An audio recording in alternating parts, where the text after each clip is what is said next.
Well, my name's Scott, and this is Shiloh. That's my son. Well, it stabilizes me. It keeps my mind working on when things are so bad that I got to take care of him. So that gives me the reason to keep, you know, working.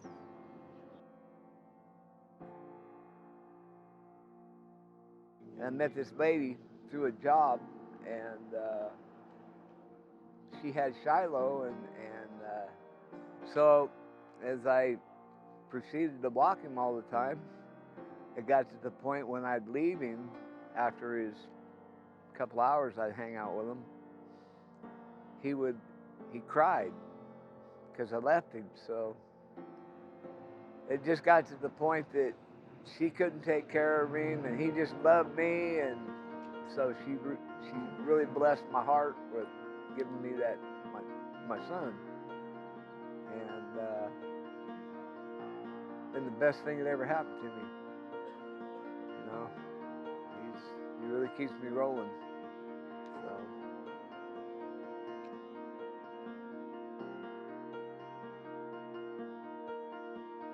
Hi, I'm Genevieve Frederick, founder of Feeding Pets of the Homeless. We're the first national nonprofit that provides pet food and veterinary care to people that are experiencing homelessness. Since 2008, we have provided treatments to over 24,000 pets across the country in numerous cities and in every state. We've collected over 875 tons of pet food and supplies that are distributed through food banks, soup kitchens, through volunteers that go out to encampments to make sure that these pets are not hungry. We are so thankful for Pets of the Homeless and Galena Veterinary Clinic for putting on this amazing event every year. So since 2012, they've been doing this free clinic because otherwise they wouldn't be able to afford to have their animals vaccinated. And especially when you're talking about people who are facing homelessness, their pets are so important to them. Sometimes that's their only companion.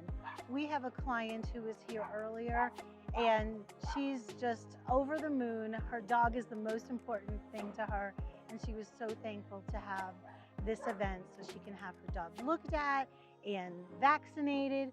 And before she left, she said to me, "You know what? My dog is healthy. I am doing a good job." And that's why we love being able to do this event. This is Sweet Pea and Diesel. Uh, this actually helps me out a lot because I'm on fixed income. And being on fixed income, I really can't afford a lot of things. Ever since she was born, she was breaching and not breathing. And we pump started her and continued on having puppies. And she's been talking to me ever since. They just came down from Oregon and she's due for her shots anyway, so this is perfect. The parents died, and so we moved everything here. Everything. Oh, baby girl. This is Rocket. He's 1 year old and he's a Skillian Shepherd. He's a really good dog, but he likes to talk, and he also likes to run, and he loves companioning with other dogs. Hi, I'm Dr. Rock from Galena Veterinary Hospital. We're here with Pets of the Homeless for a vaccine clinic and doing some exams on some dogs that need a little bit of extra help, and so we're volunteering some vaccines in our time to get them the care that they need. It's been so great volunteering with Pets of the Homeless. I've done it with Galena Veterinary Hospital since I started here almost 3 years ago, and it's just so cool. The people are so appreciative and love their pets so much and just want the best for them, and it's awesome that we're able to meet them here and provide care that they wouldn't get normally. So our volunteers receive a lot of gratification because they're able to help the less fortunate and see it one-on-one. I've had people that have volunteered with us before tell me that the homeless are people just like you and I. They just are in a much less fortunate situation. They just don't have a roof over their head. And I believe that our volunteers get a lot of gratification out of helping provide for people that are less fortunate. Organizations such as Feeding Pets of the Homeless is important because it helps the pets of people that are in such a situation that that pet is the only thing that keeps them going. And when you have a pet that shows you unconditional love, that's all that matters to you in your life, and it keeps you going every day.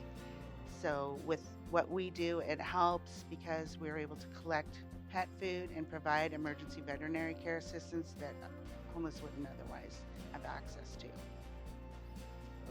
I found her at a homeless camp in California digging through a trash pile.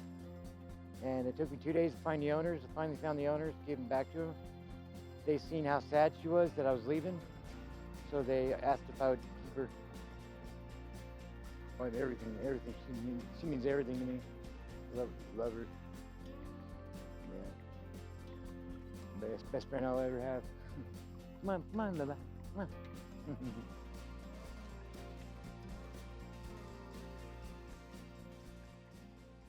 Our most important program is our emergency veterinary program.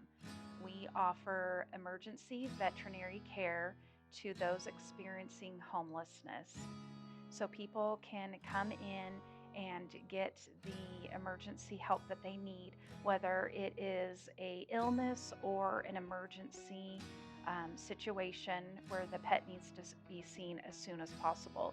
We try to coordinate with the homeless person a hospital that is very close to them so they don't have to walk miles or ride the bus. So we're trying to coordinate that, and all the hospitals are very welcoming and usually will give us some sort of a discount for their services, which is a great help to our organization. Our programs are very important in the homeless community because it creates a sense of hope and can reduce isolation. I have been personally told by a homeless person that they were able to get out of homelessness because of our nonprofit. That means a lot to me and makes me very proud to be part of our organization. I'm Mike Pulver. I'm a veterinarian here in Carson City. We are volunteering for the Pets for the Homeless Wellness Clinic. It's just a nice day we have here for the community to help some folks who can't afford veterinary care for their pets. So we're doing rabies and distemper parvo vaccinations, getting vouchers for spay and neuter, microchipping pets, and then also taking care, have separate facilities to get any health problems taken care of on another day. Without our supporters, people like yourself, we wouldn't be able to do what we do. We wouldn't be able to supply pet food. We're talking about hundreds of tons of pet food. Without support from people like yourself and companies and foundations, we wouldn't be able to afford to pay the hospitals at time of service. One of the questions that I get asked a lot is, how do these people that are living on the streets or in their cars get these pets?